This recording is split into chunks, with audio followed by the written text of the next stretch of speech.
जी काल जी बैठक झाली, काल जी माननीय मुख्यमंत्र्यांनी सर्वपक्षीय बैठक बोलावली, त्या बैठकीच्या आधी वडट्टीवार म्हणतात की आजच्या बैठकीत तोडगा निघेल. हे वाक्य कुणाचं आहे?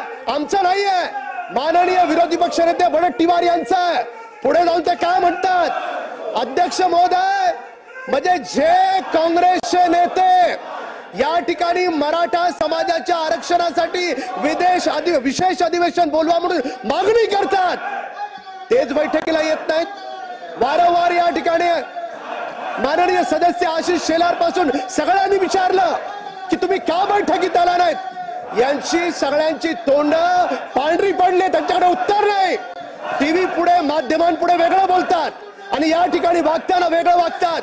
माननीय अध्यक्ष महोदय, माझी तुम्हाला विनंती आहे, अजूनही या काँग्रेस पक्षानं, या उबाटानं, या शरद पवार राष्ट्रवादी गटानं स्पष्ट करावं की मराठा समाजाला ओबीसी मधून आरक्षण देण्याबाबत त्यांचं मत काय आहे. आणि माननीय जयंत पाटील साहेब, आपण या ठिकाणी विरोधानं भाषण करता, आपण काळजीपूर्वक ऐकताय. जर आपण आता या 3 प्रश्नांची उत्तरं दिली नाहीत तर महाराष्ट्र समजेल की विरोधी पक्षाची भूमिका ही दुटप्पी आहे, 2 समाजामध्ये भांडण लावणारी भूमिका आहे.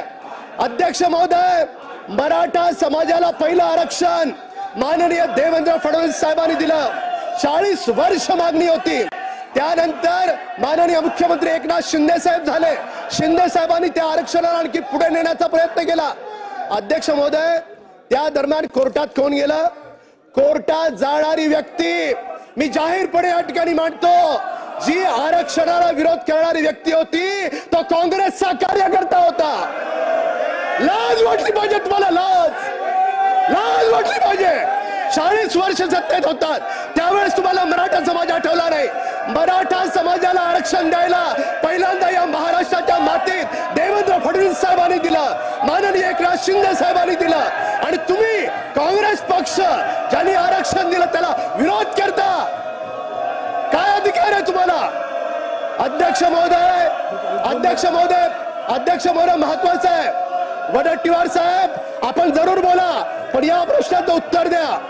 वडट्टीवार साहेब, आपण या प्रश्नाचं उत्तर द्या. आपण स्वतः म्हणताय मराठ्यांना सरसकट कुणबी प्रमाणपत्र देण्यास आमचा विरोध नाही. काय भूमिका आहे तुमची? काय भूमिका आहे तुमची? शिंदे साहेब खाली बसा. काय भूमिका आहे तुमची?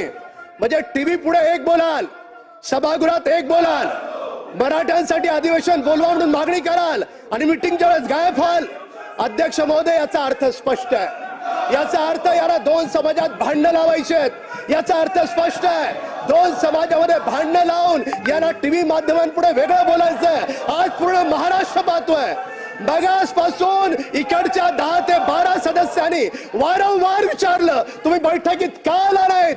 आरक्षणाला विरोध करणारा कोर्टात तुमचा कोण कार्यकर्ता होता? त्याच्या पाठीमागे तुमचे कोण नेते होते? या सगळ्या गोष्टींचा उलगडा आज या महाराष्ट्राच्या पुढे या सभागृहात झाला पाहिजे.